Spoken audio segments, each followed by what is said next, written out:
Hi, my name is Nick Neal, and this is my Chinese project. The prompt is what everyone must know about the rise of China, how it will affect you, and how you can use this knowledge to your benefit. So, let's look at something first. What if China actually became a superpower? Well, right now, China is very small in their military sense because they only have one aircraft carrier, and for comparison, that's not much because the United States has 11 aircraft carriers. They do not have much political influence on the rest of the world. Their only sense of becoming the next world leader superpower is economic and is predicted to overpass the United States economy by 2018, according to BBC. China has growing involvement in Africa, which has people thinking that they're going to colonize there. They've never colonized in their history, so we could probably see a new Chinese province arise or something. China is roughly 20% of the world's population and growing. More people speak Chinese than any other language, so I mean, you'd probably want to take Chinese lessons if they became the next superpower. You'll see Chinese immigration in America slow down because they'll be making more money in their own country. And the reason I say this is because I read an article and it said that a bunch of the businessmen that used to come over to the United States to continue the business, they're actually staying behind in China. So I think we'll see a rise in that. So there'll be less immigration to the United States. And then another thing that will happen, we'll actually start to take ideas from them because an example is that their nuclear reactors that they created, they've actually created some that are they're actually the best in the world. And that's just an example of one of their innovations. So yeah, we'll be taking ideas from them because obviously they have the endless supply of cheap labor, which gives them basically infinite resources to build with. And the only downside to this is that you're going to see a larger increase in the poverty and the wealthy gap because you'll have the cheap workers that they depend on for their economy, and then you'll have the people making money off of it.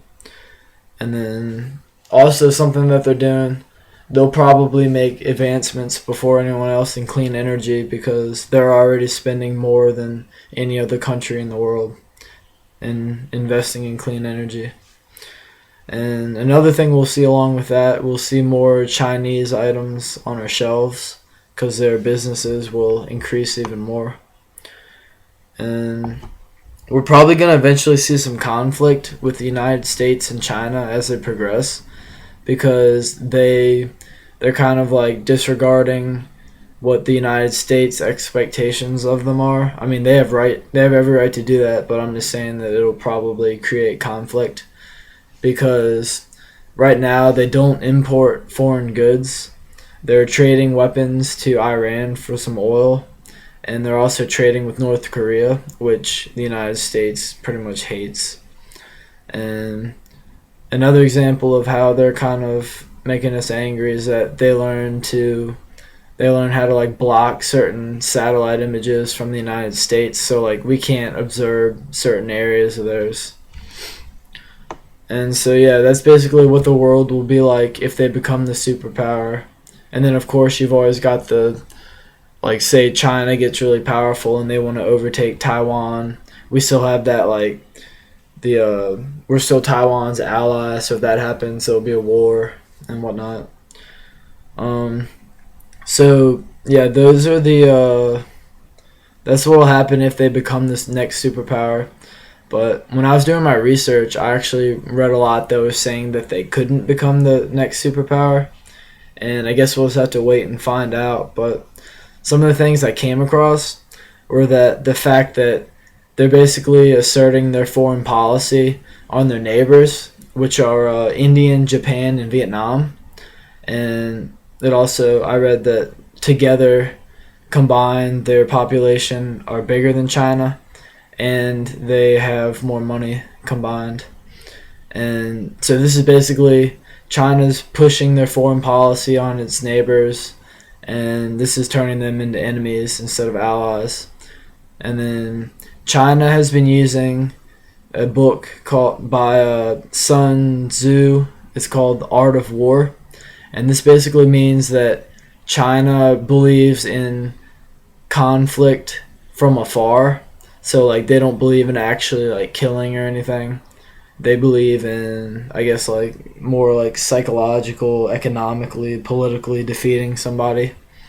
And so basically the reason that this is that this could hold them back, it could create conflict with their neighbors, because right now they're actually provoking crises so that they will be forced to have negotiations, because like the other countries know that China's not actually going to attack them, so that like basically forces them to make negotiations with them. And this of course is not good for the other countries. This is making them angry. And then another thing that like really nobody's taking into account is the fact that the United States is supposed to become oil independent in a few years. And once we become oil independent, we will actually be able to have more money. We'll be able to generate more jobs, which would mean that we can kind of get the ball rolling again, if you know what I mean. And so that's something else that makes it hard to determine whether or not China is actually gonna like overpass us or not. And another thing, and by the way, the what I meant by the oil independent, in case you didn't know, was we actually discovered new drilling methods called fracking, and it's a way to just get more oil that we couldn't get before, and natural gas. And so I have two more points that kind of make it difficult to determine whether or not China is actually going to become the next superpower. China is mainly focusing on economic and military aspects.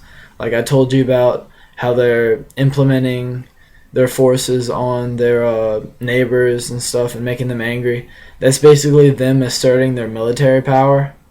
And then, as we all know, they're asserting their economic power. They're already half of our economy already. They're supposed to pass us in 2018, like I said.